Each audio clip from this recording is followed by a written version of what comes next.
মূলত ব্যারাকপুর লোকসভার অন্তর্গত 3 বিধায়ক বীজপুরের সুবোধ অধিকারী, নৈহাটির কনক দে, জগদ্দলের সোমনাথ শাহ, তাদের নিয়ে আমি আজকে খুব তড়িঘড়ি করিয়ে আপনাদের ডেকেছি।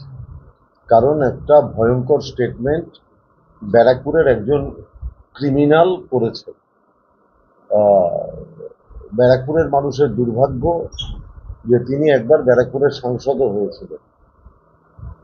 তার নাম উচ্চারণ করতে ব্যারাকপুরের ভদ্রলোকেরা ঘৃণাবোধ করে, কারণ তার হাতেই একটা সময় ইছাপুরের বিকাশ বোস থেকে শুরু করে প্রচুর মানুষ খুন হয়েছিল।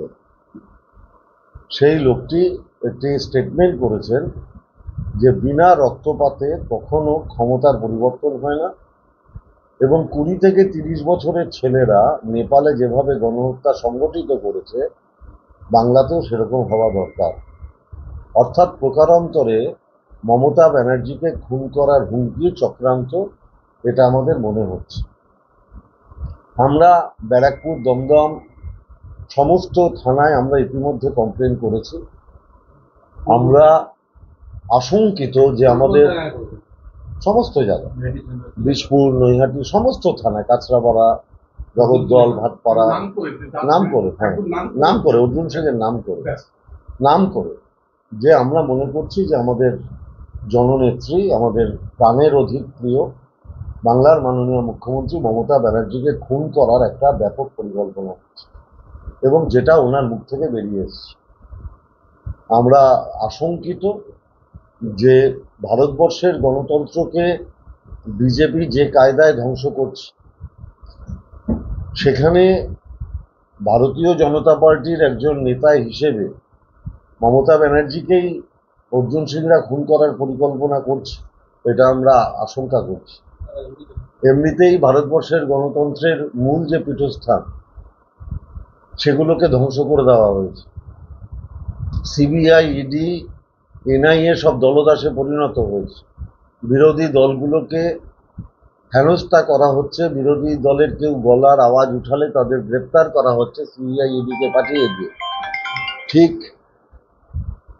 ভারতবর্ষের গণতান্ত্রিক প্ল্যাটফর্ম, সংবাদ মাধ্যম, তাদের ভয় দেখানো হচ্ছে। ভারতীয় জনতা পার্টির বিরুদ্ধে কোনো খবর করলে সেই অফিসে ইনকাম ট্যাক্স দিয়ে রেড করিয়ে দেওয়া হচ্ছে।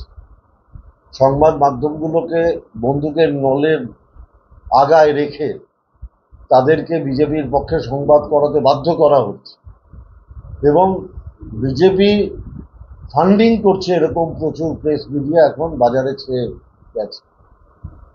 ঠিক সেই জায়গায় দাঁড়িয়ে আমরা কিন্তু কখনোই বলবো না যে ভারতবর্ষে একটা স্বৈরতান্ত্রিক সরকার চলছে তাদের অবস্থা নেপালের মতো হোক।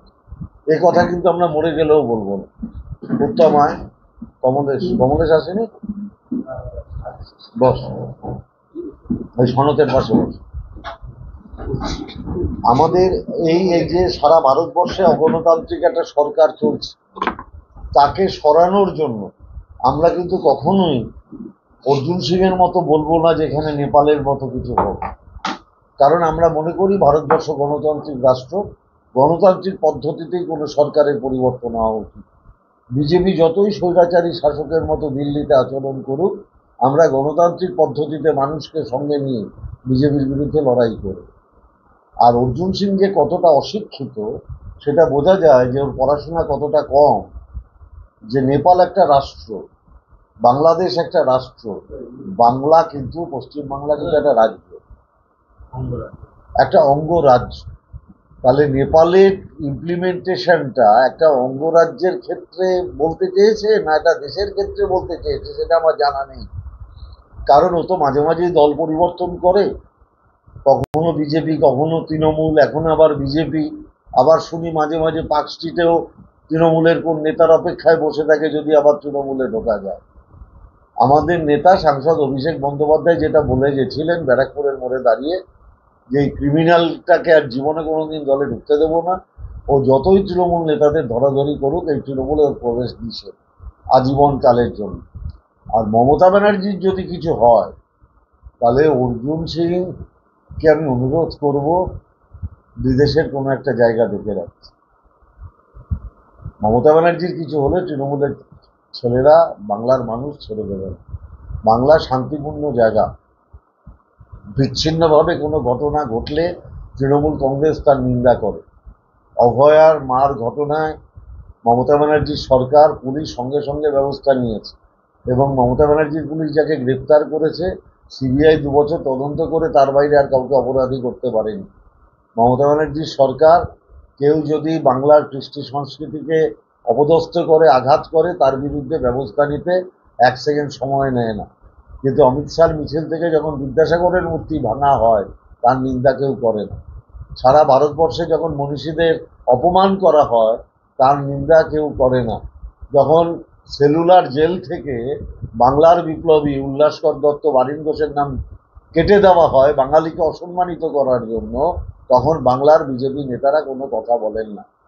আমার খালি একটাই প্রশ্ন আছে বিজেপির রাজ্য সভাপতি সাংসদ শ্রমিক ভট্টাচার্যের কাছে, আপনাকে প্রকাশ্যে বলতে হবে আপনি অর্জুন সিংয়ের বক্তব্য সমর্থন করেন কি করেন। আমার এটুকুই বলার। আর একটা ক্রিমিনালের কথার উত্তর আমি বেশি দিতে চাই না, কারণ যার ব্যক্তিগত চরিত্রেরও কোনো ঠিক নেই।